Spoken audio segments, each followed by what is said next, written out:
All right, Bruce Cassidy, what a pleasure. Thank you, Um, man. it's fun to talk to you. As a matter of fact, personally speaking, this moment takes me back to around age 10, I believe, when I heard this album. Actually, got the LP. As they say, if you go to a deserted island, which albums are you gonna take with you? Oh no. This is one of my all-time favorite albums in That's general. oh, Um, that's I think that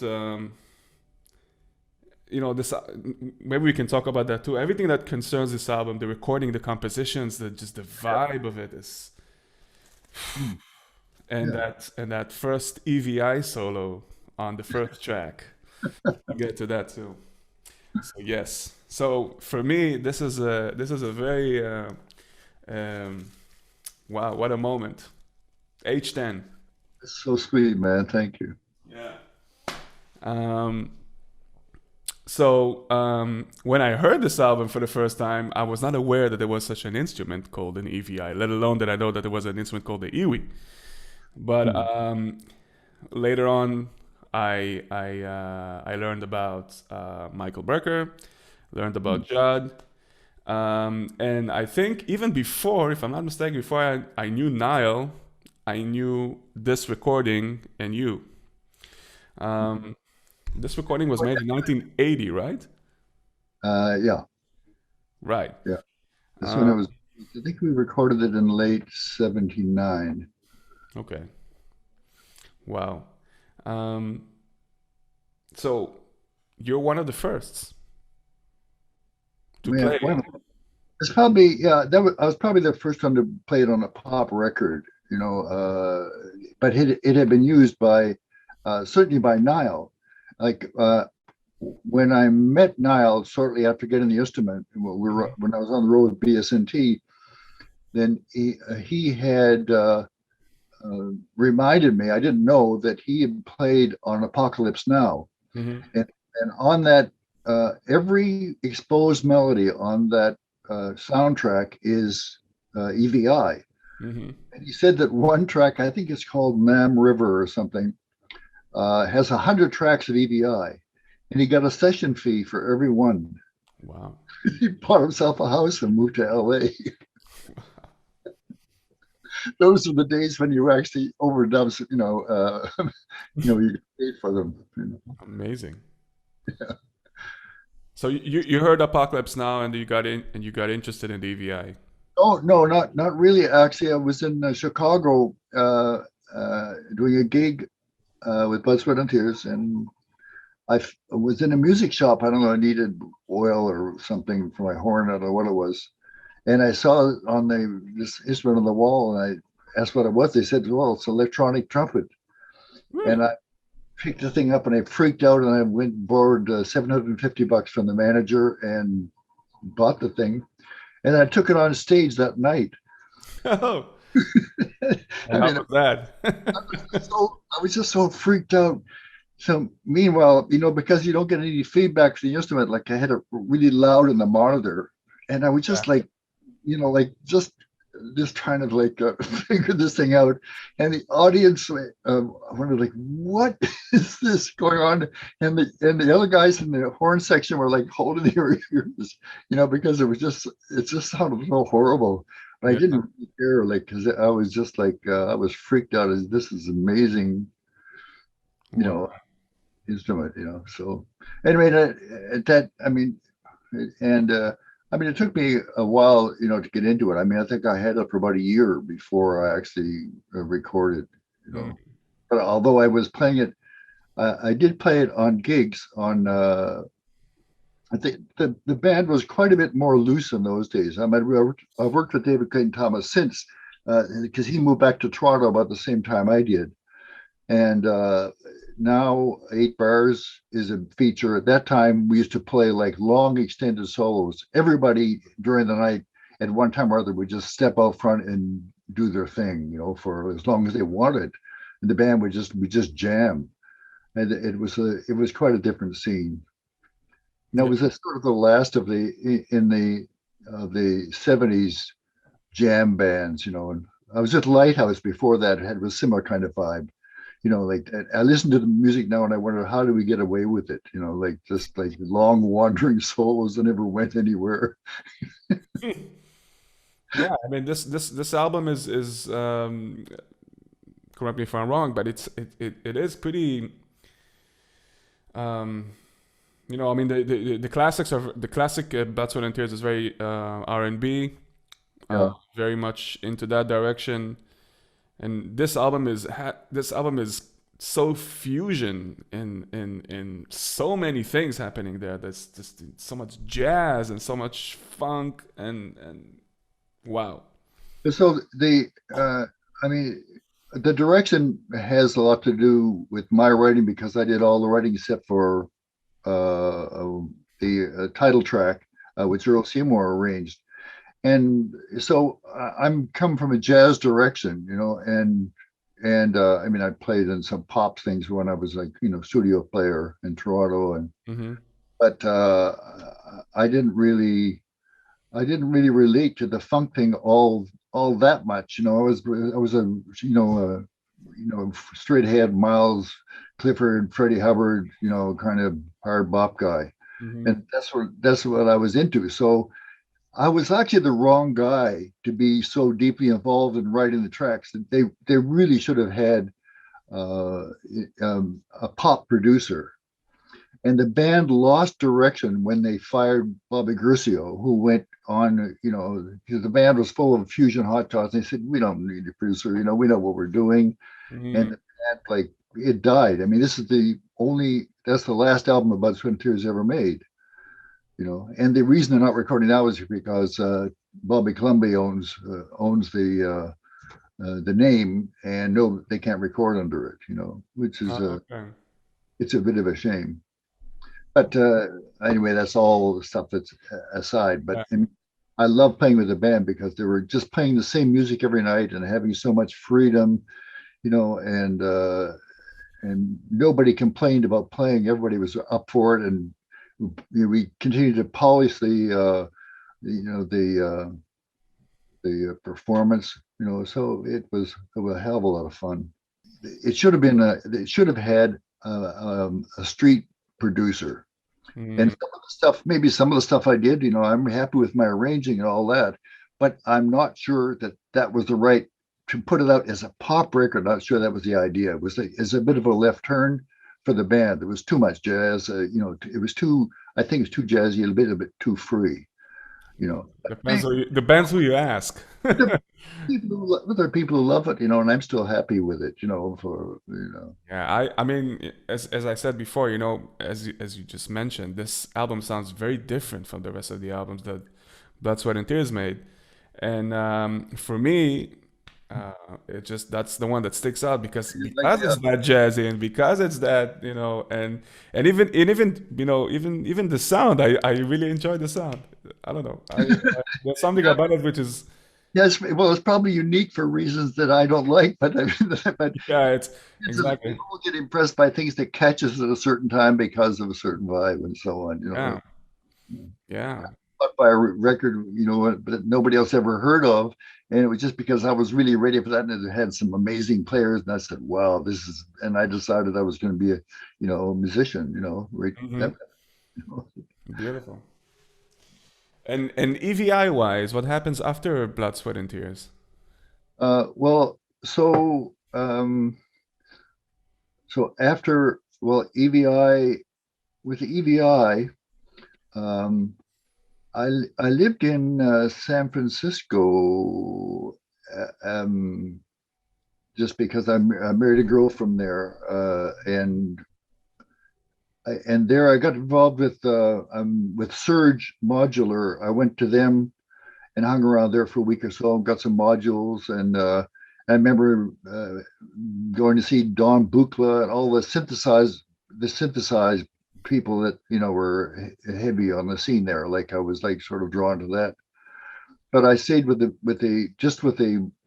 small little box, which I actually swapped it to with Johan for a new Hmm. uh, I'm not don't have any romantic connections to my to those instruments. They're just machines that I play. But anyway, um, in I don't think anybody in 1980.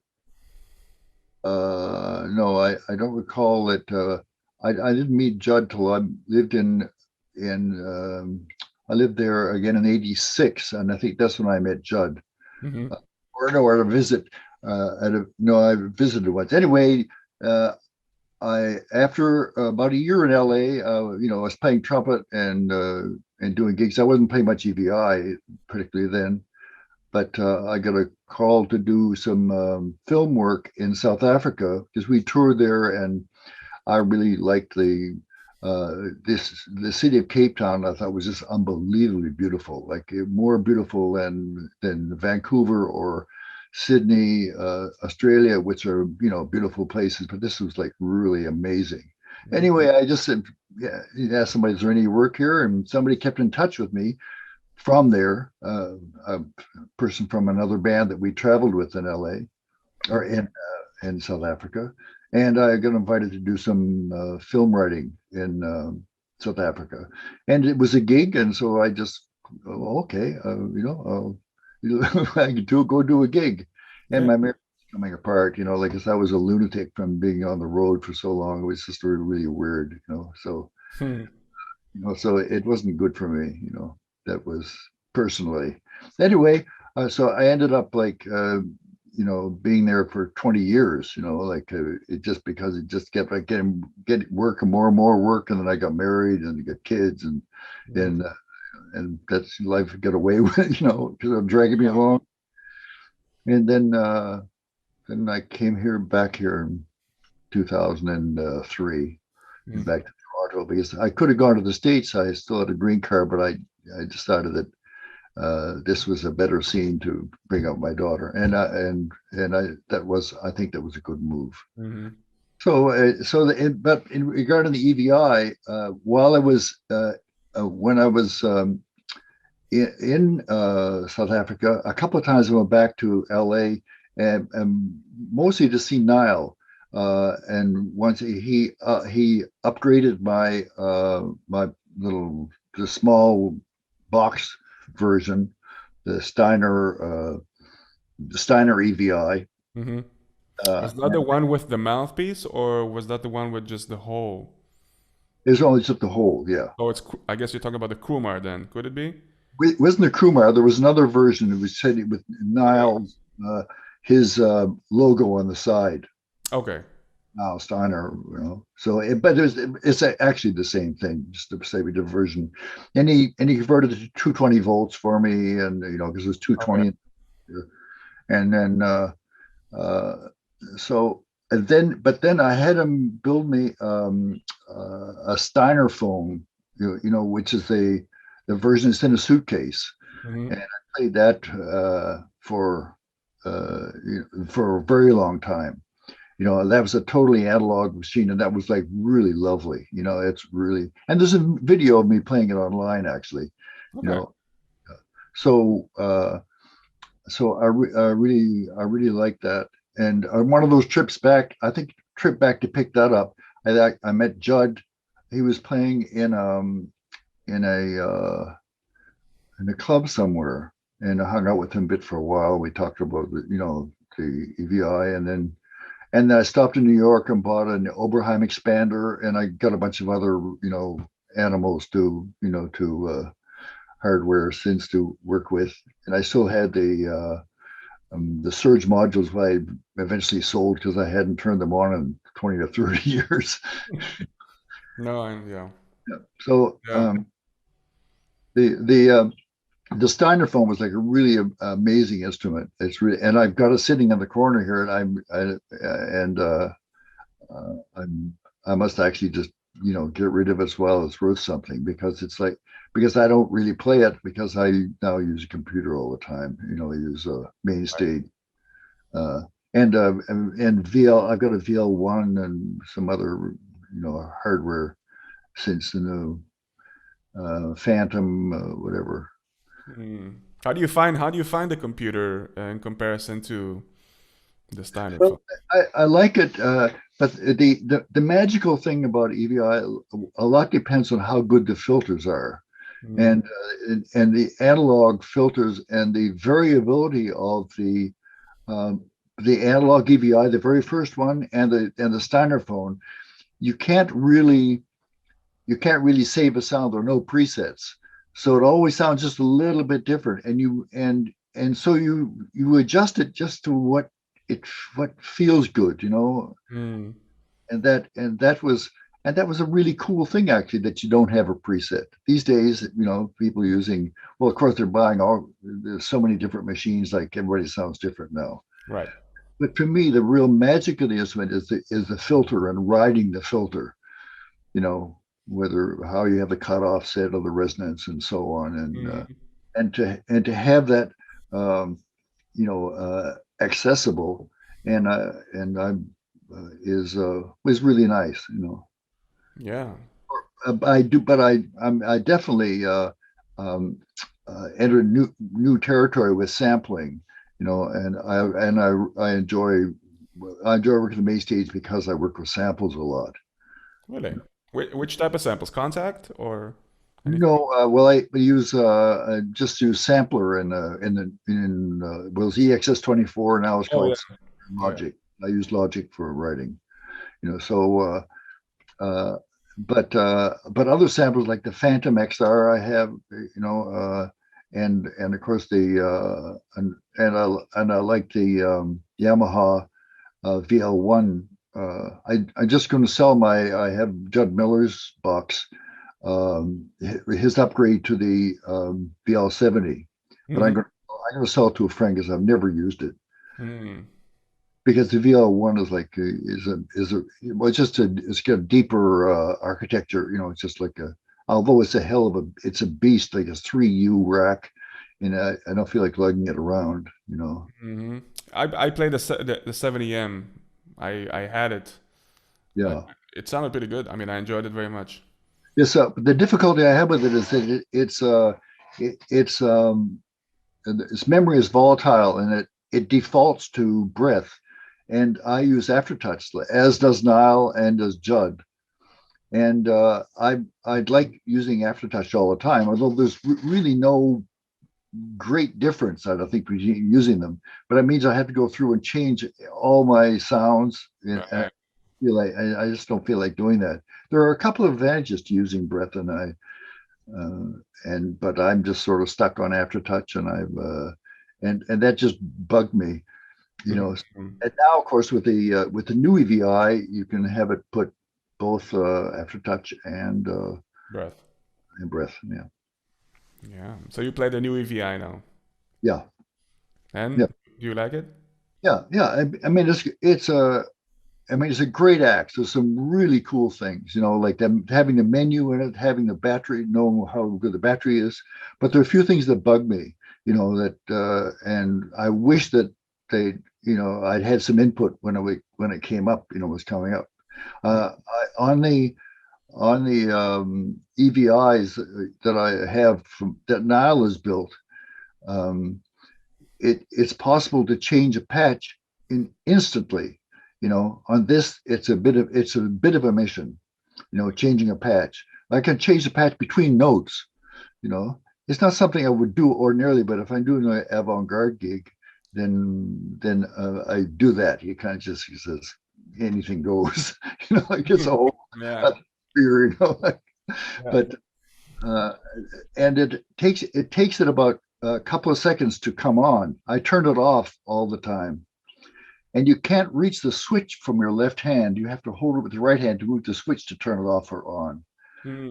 when I'm doing a gig, I turn it just to save battery power. I turn it off, on and off a lot, and that's just that little. These couple little niggles are just a bit of a drag. Hmm. It seems to responds, great. But I wish that Nile had. I mean, I've been bugging him for the last 5 years. He'd been working on this, his what do you call it, Arduino Mm-hmm. version, Mm-hmm. you know. and I kept like, come on. I says, please, you got to give me one of these things. And he said, yeah, yeah, yeah, you can, he kept talking it up. I can build it for $100 and you'd be a kid or whatever. And then it never happening. And then at last this happened, so, and it's great.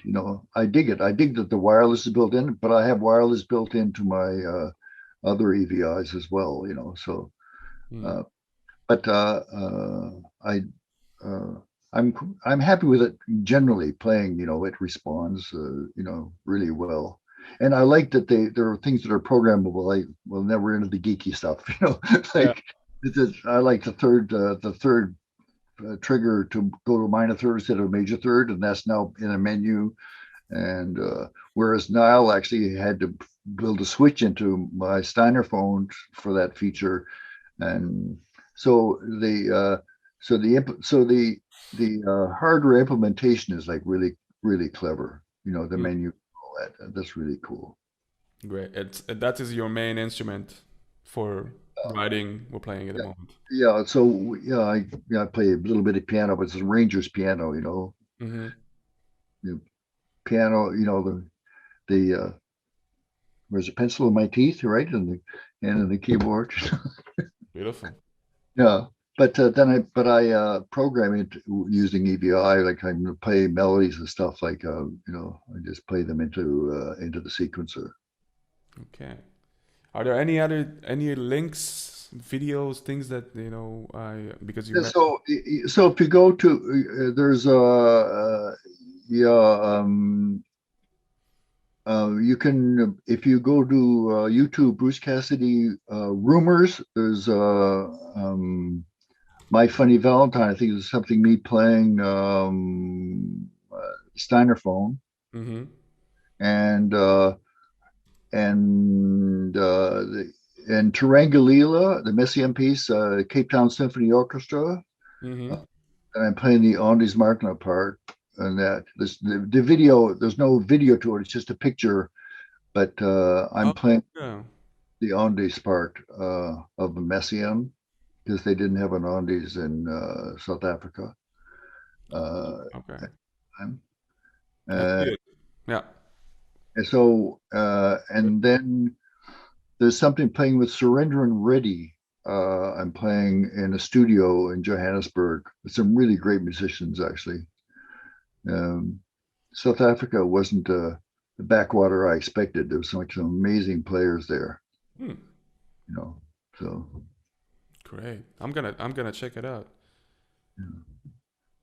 the Tarangalila was like a real high point of my musical life, actually. That was something amazing. Okay. And the music was a little, Messiaen isn't my favorite composer, but I think that's an amazing piece of writing. It really is.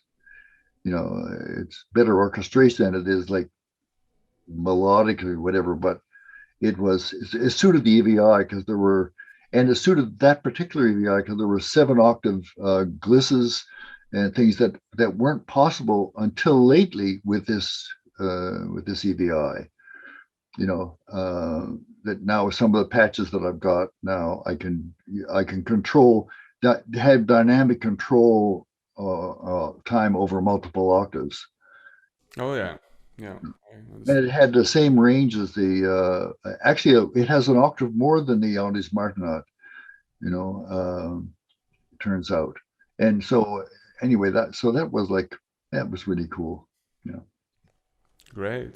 And these days, you arrange mostly, or just Yeah, since I came back, I sort of I was writing production music in South Africa, like sort of films and commercials and Hmm. back singers and gun for hire. And when I come back, then I taught at a local college, then I worked with David Clayton Thomas for like about 5 years, and then I just I didn't want to travel anymore, and the gigs weren't as much fun, and and I decided to go back to school because it's a paid gig in Canada, and so. of course. I mean, I'm not so interested in academia at all. I don't really dig it. I'm a sort of bebop. like like play it Yeah, living in Africa. I mean, I had my ass beat by people who had no training whatsoever, and they just played rings around in it, and that was yeah, that was a great lesson actually. I totally understand that one. I Yeah, totally understand that. yeah, Yeah, and talent is like it's spread evenly over the whole world. Like it isn't just to live in New York or L.A. or right, I mean, those are although people that go there, their playing explodes, because of so much competition. right. But there are lots of people who've got uh, a saner life because they live in a in a quieter place, and there's something for us to be said for quality of life. You Mm, know, I met uh, Mike Gibbs in New York, and I was talking to him. He said he was going. He said he was going crazy there, and he was going to move back on. He's from somewhere in Europe. I know where he's from. mm, He said or I think England. I think he's going to move back because he had just so many personal problems, just because his kids get involved with like the wrong stuff, and he's in debt, as a result of it. And he was like an amazing writer. And I actually ended up I worked with him in South Africa, as and other people who came to South Africa. It was like really uh, yeah, interesting scene. But so I'm sort of like the whole romance of like being famous and duking it out with all the heavies. Like it's sort of mm. doesn't really it doesn't really grab me anymore. It's an ephemeral thing. Yeah, I mean, no, I understand. I totally relate to what you're saying. Yeah, I mean, I live in Amsterdam. It's pretty quiet over here. Too quiet these days, unfortunately. Yeah, then yeah. So, but you have your drugs to keep you warm. Oh, yeah, well, I do. Yeah, I do. So it's Canada now, as a matter of fact. Yeah, so yeah. No, that's true. Great. Are you in touch with Judd? Because he always talks about you. Who? Judd. Yeah. Oh yeah, I love Judd, man. So he got his EVI shortly after I got mine, because we were figuring out who got it first. Did he get his because of you because you got it? I not I don't think so. I met him a long time after. I think it's probably because of Nile. Like Okay. Nile was on the scene there, and I think he lived in L.A. and I'm not really sure about his whole background, but he's like I love him, and he's visited me here in town. He was here on doing a gig, and Mm, and hang out a bit, and we hung out together in L.A. I dig him. He's a great player. And he's a hell of a programmer, and he's done some amazing film work. I know. I haven't had the same luck. I must say it's been awkward here. Like I the EVI is like an EWI are not don't have the profile on the film scene here. We got a good film scene, but nobody's interested. And it's interesting. Like in LA, I got a call from a producer when I was there in '86. The guy wanted me to come. See, I was living in South Africa, but I spent a year in LA during that time. Went back for a while. And I got a call from producers that he heard that I played EBI. He said, "I want you to come play for me." And I said, "Well, you got Nile." He said, "Yeah, be because Nile is an amazing player, for particularly for legit things like he reads flash it." And Yeah, I know. I says, "Well, just in case he's not available, like it was such a precious thing." Hmm. And I remember Nile saying he his move back to Salt Lake, or not Salt Lake, he's in Provo right now, just outside Salt Lake. He said people are already using Master's Touch, air, and trying to. They didn't want to. They don't want to hire anybody. First, there was samplers for strings, and everybody's trying to do everything on their own, and so they're replacing the EVI as well. And you can see the writing on the wall. Everything was going to the synthesis, and uh, and in a way, uh, this this resurgence of the EVI and the EWI, I think, is a little bit late. It's a bit of a shame, and that we really miss something by not having them available early on. Do you think they're gonna come back? I mean, they are still I, around, well, but there's a reason for them. Well, they're coming back. They're coming back among the players, but I'm not sure they're coming back with work. You know, mm, uh, like so. A lot of people are who are playing them now and enjoying them, and the instruments are more reliable. You can get them fixed. You upgrade them. You hmm know, firmware over the net and all that. But I think it's the glory days were in the 80s, you hmm know, and now just because they weren't available, like people just like gave up. I've had so many people wanting to, get a MIDI EVI from me, you know, and I had three or four. I think I've got two left or whatever. mm. But These are the one that Nile built for you. yeah. Yeah. So it's I'm yeah, I'm a little concerned. I'm a little concerned about that. I mean, the whole playing thing is problematic in a way. It's a really hard life. I got to see that when I was making my living writing. You Mm. know how much. I mean, I get 5 grand for something, and and 300 or 400 bucks to go to a couple of players. And I'm stuffing this money in my pocket, and the guys are going home, and they're getting a fraction of the bread. And my gig isn't any harder. It's just a writing skill is like in a way it's not any bigger than what's required to play an instrument. hmm So mm, Well, so we didn't talk to we get into the geeky stuff. I get into the geeky stuff really easily, but the personal reasons that for doing it, I think are really important. That this is an instrument that person can play in as long as you can breathe. right. And no embouchures required. Uh, there are things that I like to hear more of. I like to hear people play more uh, on the filter of the instrument. I like to hear people sound nicer. You know. Uh, Do you mean like dynamical? Do I yeah, understand what you mean? Yeah. that and I think that the sound palette is still developing. Like they and I want to hear like nice use of the filter. I mean, I think the instrument plays sounds best to me when it's on ballads. Then that's uh, I think that's where the instrument shines because it has an expressive quality. You know, hmm really, it's something really quite different from any other instrument. And I hear too many players playing just concentrating on technique. I'm playing fast and they play giant steps or whatever. To to play Yeah. really interesting note choices and dynamics with a well sculpted sound.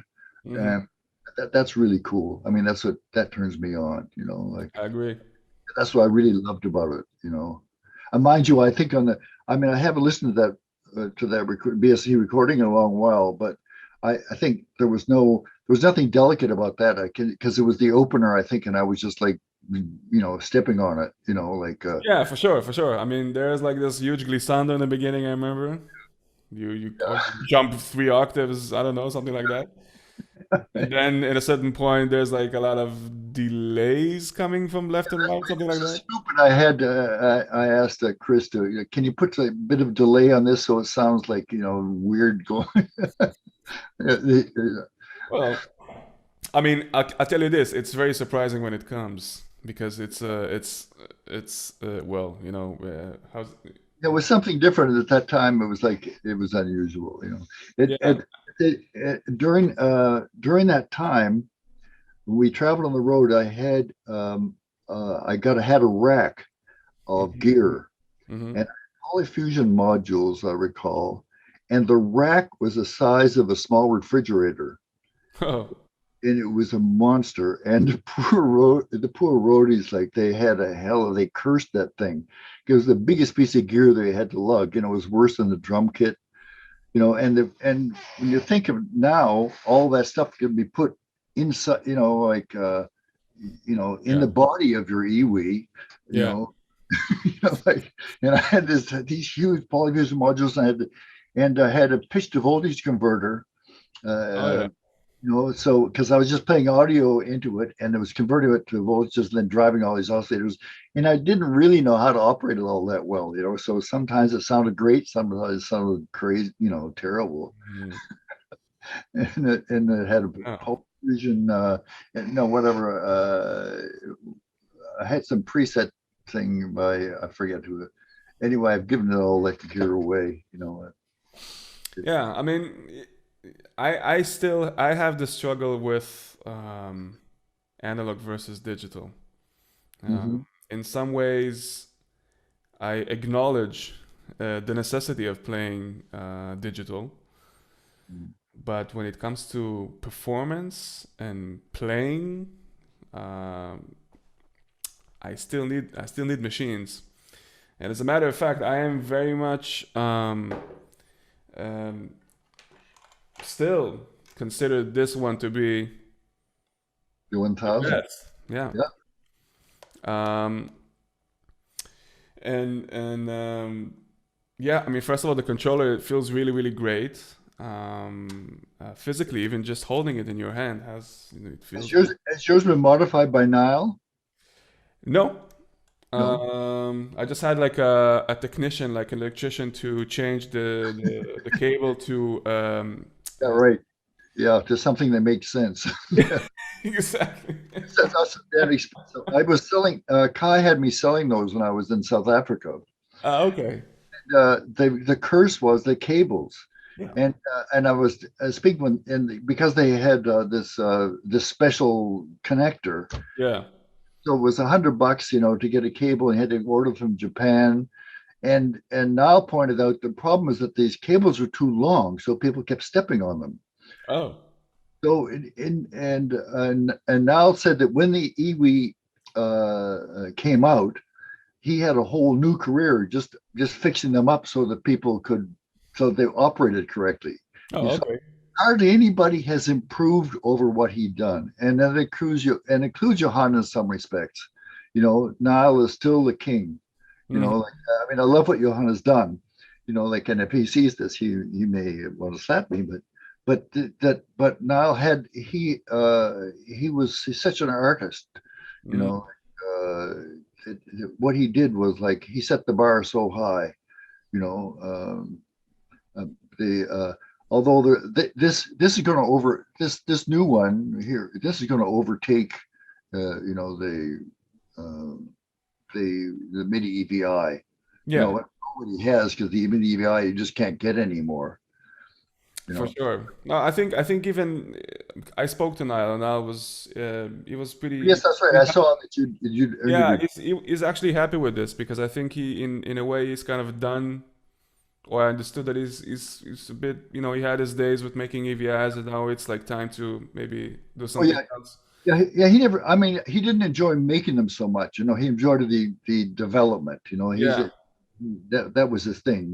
And uh, so yeah. So this is going to evolve, and already like there's a new version of I don't have it. There's a new version of the new EVI. Ah, okay.